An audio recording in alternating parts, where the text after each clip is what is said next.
Welcome to Have a Life Teaching, the podcast designed for educators who are dedicated to enhancing their teaching practice and creating a positive impact on their students' lives. In each episode, we'll dive deep into the world of education, exploring a wide range of topics related to curriculum, instruction, and assessment in K-12 schools. Together, we'll learn from the brightest minds in the education field. So if you're a passionate educator who's ready to take your teaching practice to the next level, join us as we explore the exciting world of education. My name is John Shimbari, signing in and saying, let's have a life teaching. Hello, everyone. Welcome to another episode of the Have a Life Teaching podcast. We spent a lot of time talking about what teachers can do to impact the learning of their students. The other area that we need to spend more time talking about is actually supporting our new teachers.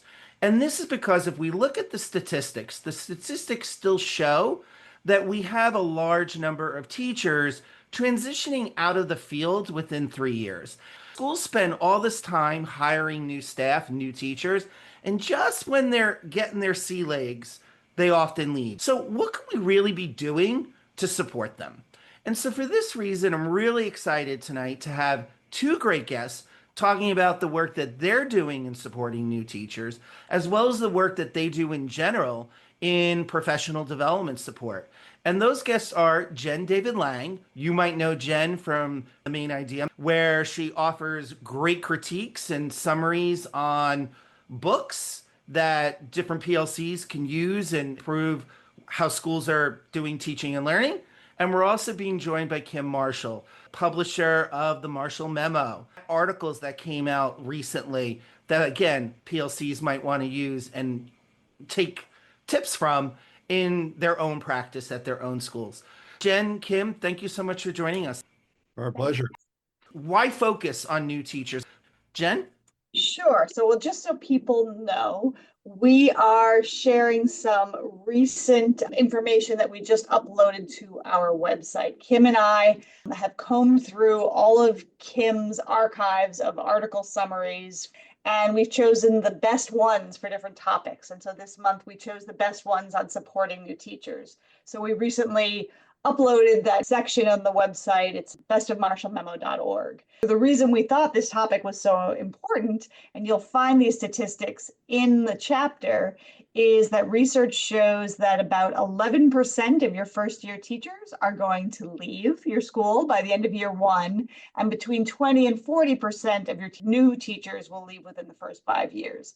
That is an incredibly large number, and that takes a huge toll on your school, on the other teachers, on the students. Having that kind of turnover is not good for anyone. We gathered articles to help both leaders think about what are some structures they could put into place so that they can better support and onboard new teachers so that they stay. And then a few of the sections are also directly for teachers. If that's primarily who's listening to your podcast, we have two whole sections for new teachers themselves as to what they can do to stay in the game, because obviously it is one of the most difficult jobs in the world, and the first year is one of the most difficult transitions. I will link in the show notes, Jenn, to the website so folks have that.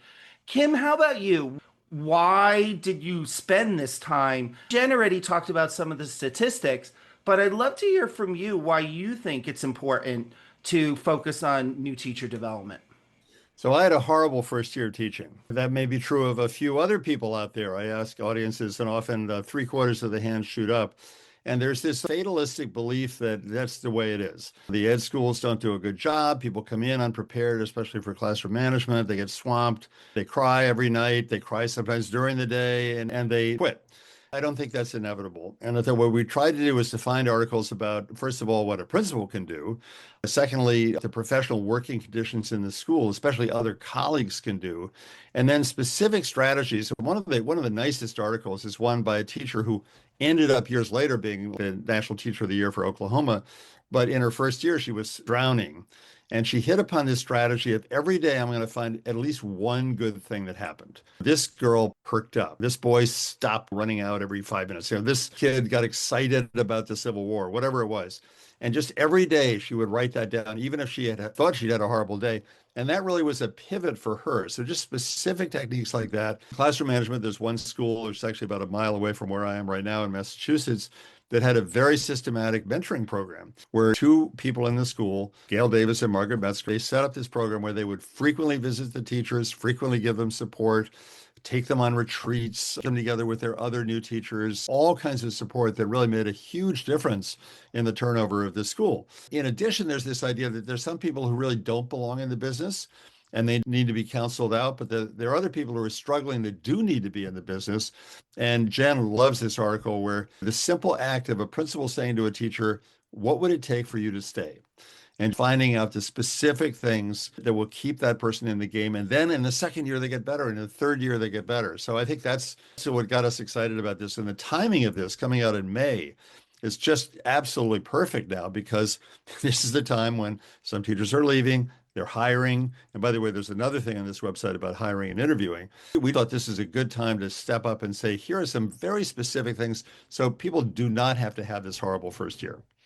And I'm glad that you mentioned that and you were honest about having a horrible first year yourself, because that allows me now to unburden that my first year was so bad that it's a miracle that I actually stayed in education beyond that first year, because I thought I was the worst human being on earth.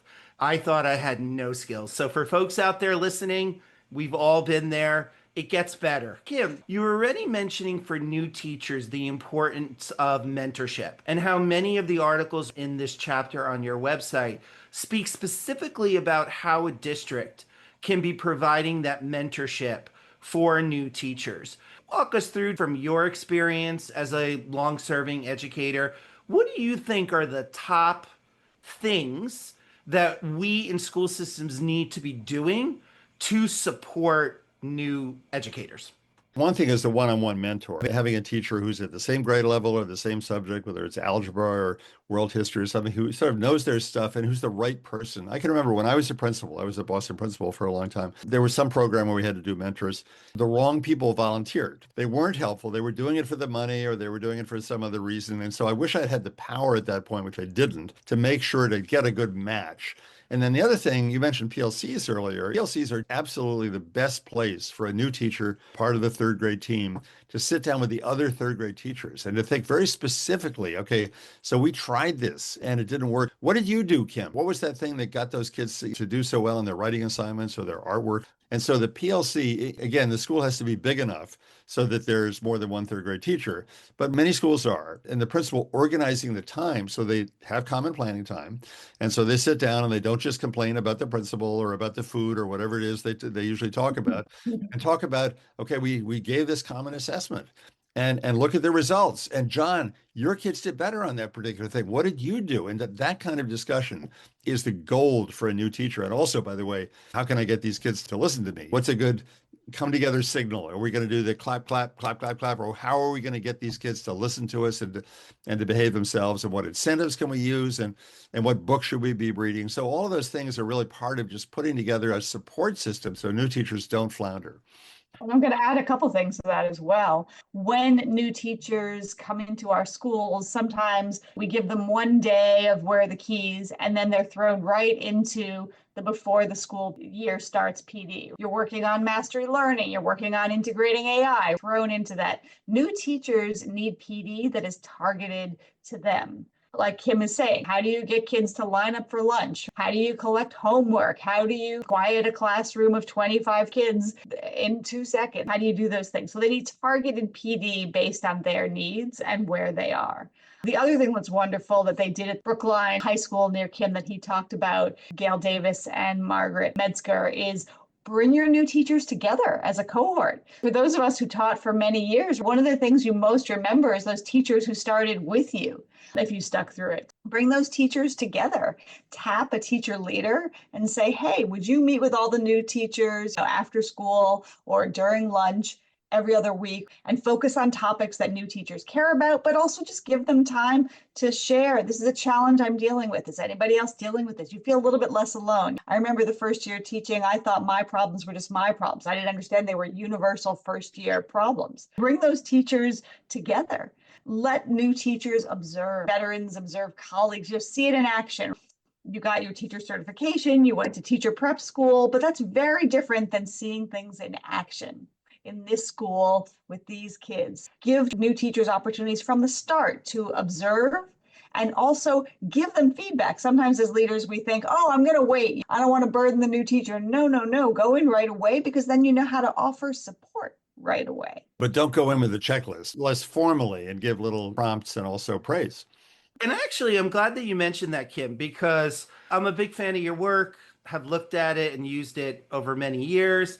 And you've talked about this in other places as well, how to give that feedback and to do it in a way where it's not a formulaic checklist. What are some quick tips, particularly for the administrators listening? Because as both of you were talking, I was thinking this is great advice, but a lot of our administrators are also new administrators.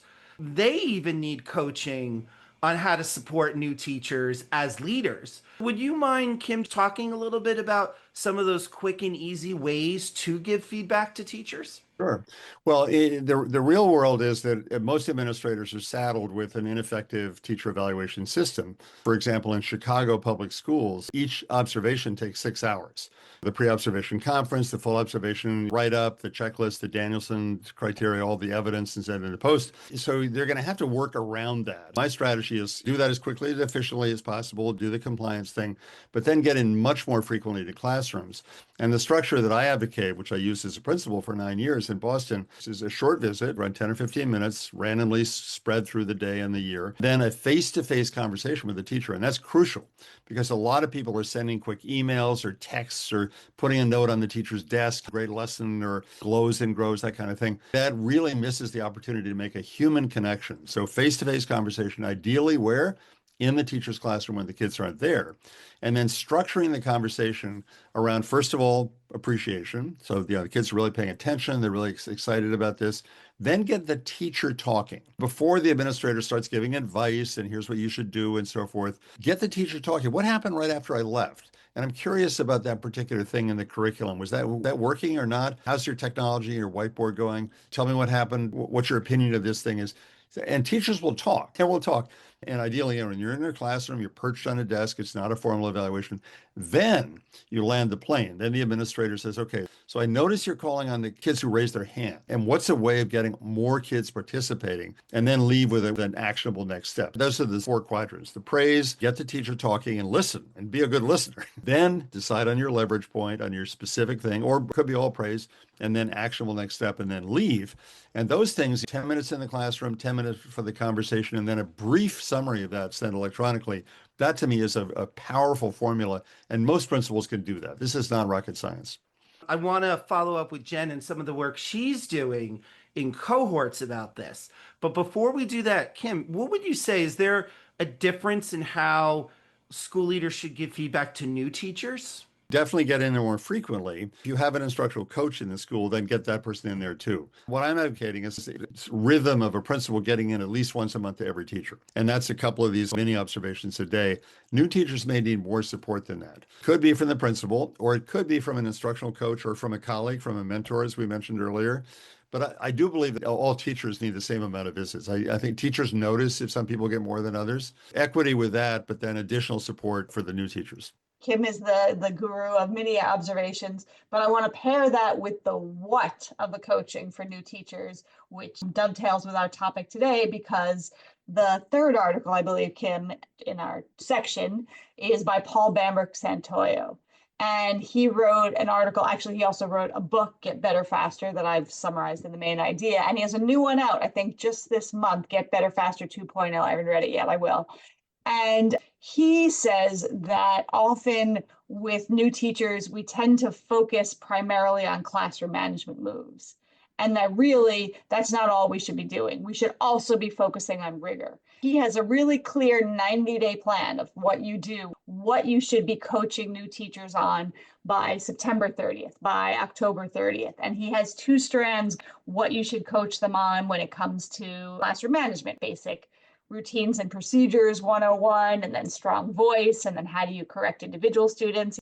And then on the rigor side, how do you write a rigorous lesson plan? Then move up, how do you check for understanding and then actually use what you've learned when you check for understanding?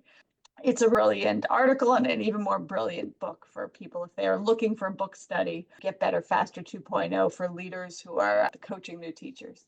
Jenn, before we went on mic, you were talking with me about the work you're doing with leadership teams, cohorts, correct? Yeah, so this is for leaders. I run mastermind groups, which are groups of school-based and district-based leaders and instructional coaches all over the country. They are small groups of 10 to 15 people who want to take a deeper dive into their professional learning, because we often focus on the professional learning of teachers. We focus on the learning of students, but it's often the leaders who have the least professional learning. So we meet for 1 hour every other week. We do reading, professional learning, sharing best strategies and practices, sharing the problems that we're having in our schools. It's been the best form of professional learning I've seen for leaders, and it is partially why I do advocate for new teachers. Similar structure in the school. This is a group of leaders from all over the country, but I think there is a power in bringing educators together in the same way PLCs. We learn a lot more from each other. You don't need to go to some outside expert. We can learn from each other. And Kim advocating, bring that third grade teacher into the third grade team immediately, because that's where truly that's what I believe, where the most learning comes from the team. So then, Jenn, these leaders that you're working with, when they express pain points when it comes to supporting, well, pain points about anything really, but pain points about supporting new teachers, have there been any trends and how do you help them work through those struggle points? There is a time during every mastermind meeting where we have 15 minutes for a leader to share a particular problem, and we have a protocol that's based on the consultancy protocol to give them feedback so everybody can give them feedback. We say the smartest person in the room is the room, it's all the other people. Often we ask leaders when they share a problem to look internally first. Yes, this new teacher is struggling, but what are you doing or not doing? Have you been in classrooms enough? Have you provided praise for small wins? Often we overwhelm teachers. New teachers, you walk into a new teacher's classroom and there's so much going wrong. Can you pick one actionable item that will be a high leverage move so that the teacher can have a win, so you go in the next time and the teacher feels better? First thing for leaders is looking internally. What have they done? What have they not done? Have you tried to take additional responsibilities off of the new teacher's plate if they're struggling? Have you connected them with a mentor, like Kim said, who might be their same grade level or their same content area? Looking internally first, if you're a school leader and you have teachers struggling, is probably one of the best places to start. And Kim, how about you? Jenn said a lot there that we could unpack. What resonated with you? Well, the Marshall Memo each week, I'm reading everything that comes into my inbox from 60 publications. And the big hot issues right now, there's several that are just very front of mind and that I see in all the publications. The first one is artificial intelligence. It's a gigantic issue that's using it effectively. Another big issue is cell phones in schools, banning cell phones during the school day. And then for people in elementary schools, the big issue has been the science of reading, the whole phonics issue. So those are sort of super hot issues that I see a lot of. Those all affect the new teachers, dealing with kids transparently submitting an essay that was written by a bot.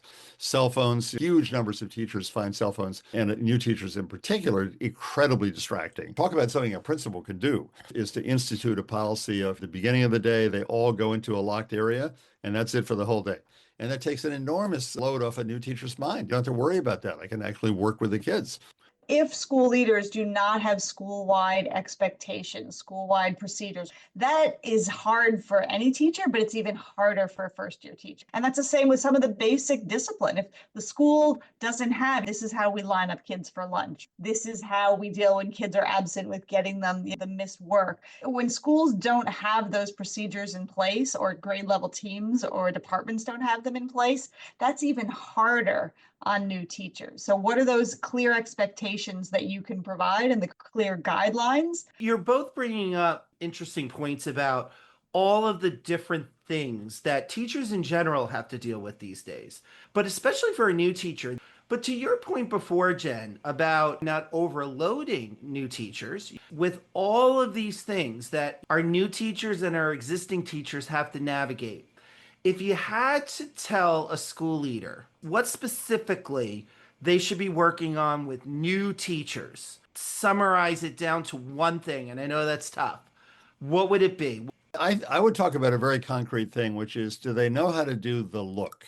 Fred Jones is the only writer that I know who can actually train people to do the look. Some people know it instinctively and they do it. I would pull the new teachers aside and practice doing it. Can you hold just a flat affect look? And that takes care of a lot of discipline problems. So that's a simple, specific technique. Fred Jones calls it limit setting. And then I would get in their classrooms frequently. I would give them a lot of encouragement, a lot of support. Great. Jen? I have a summary for the main idea of Fred Jones's book, Tools for Teaching. So if people want to reach out, I'd be happy to give them a free copy of that summary if they want to capture that look. It's interesting, as our newer teachers are more in Gen Z, it's a generation that's much more comfortable sharing when they are struggling. And I wonder if one of the best things a leader can do is help new teachers develop resilience, emotional intelligence, because there's no way you're entering the teaching profession and every day is going to be sunny and bright. You're going to have challenges. That difficult kid, if not those difficult kids, you are going to have that difficult parent, if not those difficult parents. One of the articles that we have is about the work of Elena Aguilar, who wrote a book called Onward, which has 12 habits to help educators build resilience. I would take that book if I were a leader, and I would pick one of those habits for each month of the year. And either myself or I would tap an assistant principal or a teacher leader to focus on those types of skills. And they're skills like, how do you reframe classroom events? A girl rolled her eyes at me. How do you reframe that? Oh, I wasn't doing a good enough job of conveying what I meant to convey, and the girl was perhaps frustrated. So one of them is, how do you reframe events? How do you build community? How do I build community in my class, but also how do I build community as a first-year teacher and find someone to talk to outside of school when I've had a tough day? Some of these resilience building activities will help first-year teachers go beyond the first year. And that reminds me of another challenge, is that we often think about onboarding new teachers, but not fully supporting them. And some of the best programs in the country go for 2 years. How do we support a new teacher from before day one through the end of the second year? And I think we need to start thinking more long-term about how long we're supporting these new teachers. One of the articles has a nice touch. I think it's by Dan Brown. By the way, I want to just mention that this website is completely free and no password. So one of the articles by Dan Brown talks about how a new teacher has to cultivate a different persona for the classroom. In a sense, they have to be a different person. Like he says, I'm Mr. Brown with the kids. I have a particular persona and I'm a little different on the outside. And creating that sort of almost split personality is something that new teachers have a little difficulty with sometimes, but he's got a wonderful take on that. And then there's the issue of crying. One of my favorite articles in this section is by Jennifer Gonzalez about a time in a difficult middle school classroom when she was a new teacher. She felt the tears coming, and she fled the classroom and asked the teacher next door to cover the class and went to the ladies' room and cried her eyes out for 20 minutes. And so she really addresses the issue. Is it okay to cry in front of kids? And how can you head that off at the pass? And actually back to Jen's point about how can you reframe the rolled eyebrows or the kid who tipped his desk over or whatever it was. That's also a fabulous article about just the realities of the business and then how to deal with them effectively as a new teacher. Mm-hmm. Now, we've been spending a lot of time talking about what new teachers need and helping new teachers to reframe how they're looking at things, building resilience. What do you think our new teachers bring to the profession? What assets do they inherently have? Idealism, energy. Hopefully they're in the business to help kids. Maybe they're in the business for equity, bringing education to kids who have not been getting a good education. Often they're replacing people who were burned out. You really got to tap into that energy and idealism. Gen Z is well known for this, and along with sensitivity and willingness to hear feedback, tapping into that energy. And sometimes the older teachers roll their eyes. Oh gosh, there she goes again. But I think we need to really acknowledge and tap and use that as part of a school thing. I can remember at my first year, I was struggling with classroom management, but I also came up with this whole plan for redoing the schedule of the school. And some people were saying, yeah, how can this guy even think about that when he can't even control his own kid? But looking back on it, some of the ideas were pretty good. And they sent me to another school. We looked at their schedule. I think not just dismissing the new teacher's ideas, but tapping into them and also helping them temper their idealism and handle their own class, of course. Exactly. Jen, how about you? I think sometimes when we've been in the profession too long, we stop considering all possibilities. We're like, this is just how it's done. So I think that new, fresh, like he said about the schedule, and many of us have forgotten to just open up our mind and think, because we've done it this way for 1 year, 5 year, 20 years. I remember teaching 22 years old, and I started in middle school. A shared experience that you get the references, you get the pop culture references, you're wearing the right clothing. There is something about it. I mean, yes, you have to know your boundaries. That's very important for our young teachers, but we're so focused often on the boundaries. But what about that? You're working on a math problem or a history project, and why not bring in some reference that you get and the kids that get that those who are in their 50s, 40s, even 30s might not get. We have to remember they're digital natives, the newest teachers. They did have cell phones when they went to school. They're so natural and so comfortable that they have a lot that they can teach older teachers in terms of, oh, you've been doing it that way? Well, you could use this program and do it in half the time. As leaders, what we can do is make sure that new teachers are not just the newbies with no experience, but have opportunities during staff meetings for new teachers to share their new ideas, their new ways, because there is learning to be happening on both sides. That makes it all the more important that when we have professional learning community meetings, we are using those discussion protocols that give everyone an equitable chance to participate. Because you never know when those golden nuggets are going to come from those that you least expect. Back to the issue of relationships with kids, Jen alluded to this. And one of the points that Doug Lamov makes in his amazing book, Teach Like a Champion 3.0, by the way, the new edition is really great. He talks about how some teachers get too buddy-buddy with the kids, put all this time and energy into their lives. And he makes the point, competence precedes relationships. You got to be a good teacher, and then you can have the relationships. But the main thing is handling your class well, rigorous curriculum, Jen mentioned earlier on, well-framed lessons, follow-up, checking for understanding, all those things. What did we not talked about that you want the listeners to know? If a lot of your listeners are involved in PLCs and looking for articles to share, as Kim mentioned, bestofmarshallmemo.org, it's a free website. And what we did is we took 25 areas that educators care about, many of which are for leaders, but also for teachers. And we combed through his archives and found the best articles. So if you're looking for resources, just so you know, if you are a leader, there's a collection of articles on interviewing and hiring or difficult conversations or coaching teachers. You're asking about, best ideas for coaching teachers. But then for teachers, we have a section on making learning stick, partnering with families, mathematics, expert teaching, planning units and lessons, positive discipline, assessment for learning, grading practices. These are chapters that you could read very quickly. You don't have to read all 15 articles. You could read 3 of them. You could bring them to a PLC meeting and Recordings too.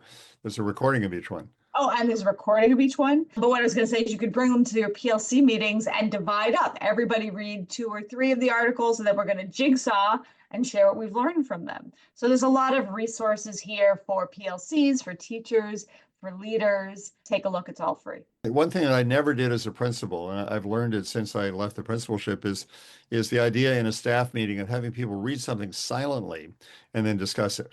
And that would be unwieldy. It would take 20 minutes for people to read an article, but the Marshall Memo summaries can be read in 5 minutes. They're substantive, they're thorough. I worked very hard on getting all the right quotes and all the right information, but they can be read usually in 5 minutes. Something in a staff meeting, if everyone has a hard copy of this one article that's just right for us. Read it silently, get in small groups, have a protocol, discuss, then come back together as a whole staff and share out what the implications of. That is a powerful PD process. And then, as Jen said, also you could take a number of articles and jigsaw them. In fact, I did this in a school in New York City not too long ago. There were 12 people in the room, the leadership team. We picked the section on beliefs about students. And I just said, okay, John, you're reading 1, Jen reading number 2, you're reading number 3. Everyone read silently on their phone. And we went around and each person reported out, here's what my article said. I love this quote. I disagree with this part. This resonated with me as a new to the United States fifth grader, not speaking English. This spoke to me in 35 minutes. That was a very powerful process of basically making the whole section, all 12 articles, accessible to everybody, and then bringing out the personal connections with each person. Before we conclude, I'm glad that you're both mentioning these different discussion protocols that one can use in PLCs. Jen was mentioning Jigsaw. You were bringing out, Kim, having people really reflect on what they're reading and what resonated with them. One protocol that I really like when I coach folks is, have you ever used the 4 A's? What do you agree with that the author is saying? What do you argue with? What assumptions is the author making? What beliefs does the author hold in producing or writing this piece? And then lastly, what are you going to apply in your own learning? The beauty of both the Marshall Memo and the main idea and your summaries, whether again, Kim, it's your summaries of articles that recently came out, reports that recently came out, or Jen's main idea that's looking at books. I think the type of texts that you're both summarizing really play well to using these various discussion protocols. Mm-hmm. So I wasn't thinking of asking this, but before we conclude, like I said, what are some other, I'm a big fan, by the way, of Fishbowl as well as a discussion protocol. And that's where an inner circle talks about something and then the outer circle observes what the inner circle is doing and what resonated with them. Are there any other discussion protocols that you think work very well with both the Marshall Memo and the main idea? I love to use the 3 levels of text. You can use them with super short articles. Can even do my book summaries. I have them down to 6 pages. You could read those as well. And the 3 levels of text are when everybody reads the same text and you mark it up either electronically or with an actual pen. You mark up passages that resonate with you. And then at the end, let's say the 3 of us are doing one together. You can do it with larger groups, 4, 5, 6. Each of us takes a turn to share one part of the text, and we're going to share it on 3 levels of text. So the first level is literal, like this is the part that I chose that resonates with me, and you read it out loud. You read the quote like Kim said. Then the next level is, what did it make you think about? Why did it resonate with you? This reminds me of the time that we tried to use exit tickets, but we found they weren't really working for formative assessment. And then the third level is, what are you going to take away with you? Like that 4th A, John. What are the implications for my work? So now that I've read this piece about formative assessment, I'm going to change the way I do exit tickets because I've learned A, B, or C, and now I'm going to do it like that. And then based on that passage that I just picked, now we've all read the article or the book summary or whatever it is, we all talk about it. Then we go to you, John. What was the passage you picked? And what are your 3 levels of text? Discuss it. And then to Kim, which is the piece you picked. So that's just another simple one. And you can just Google 3 levels of text and find the protocol online. Love it. Kim? Well, I really can't add to those. Those are both terrific, and I love the 4 A's. But I want to add one other important thing, which is Jen and I are both highly selective. I read or skim about 150 articles a week, and I choose 7 or 8. Jen reads scores of books, and there's a lot of stuff out there, especially online, tremendous amount of stuff, and there are a lot of well-intentioned, hardworking people putting it out, but only a small amount of it is really helpful to teachers and principals. And so our selectivity, and people trust our judgment because we've been at this for a long time, is just so important, is zeroing in on just the few articles. Like this week's Marshall Memo only had 5 articles. That, I think, is something we're trying to provide, and then getting it down into taking that 40-page research article and getting it down to something that can be digested and used by very busy frontline people. Kim, where can people find out more information about you and the work you do? The website, marshallmemo.com, that's the main website. There's a pretty extensive bio and all my writing. That's all freely available there. Jen, how about you? Where can folks find out more about you? You can find me at themainidea.net. Thank you both so much for your time today. This has been a very enjoyable conversation. I hope it's for you as well. And I hope our listeners, and I think they will, get some good ideas about, again, if they're admin, how to support new teachers, and then even in our conversation around PLCs and how to use your articles and book summaries, even teachers, I hope they get some ideas on how they can manage their own professional development as well. And I think they will. So thank you both for your time today in doing this. Our pleasure. Thank you. Appreciate it. Thank you for listening today. I hope you got some great tips that you can bring back into your teaching. Remember, have a life teaching without sacrificing your own. Also, don't forget to subscribe and be well.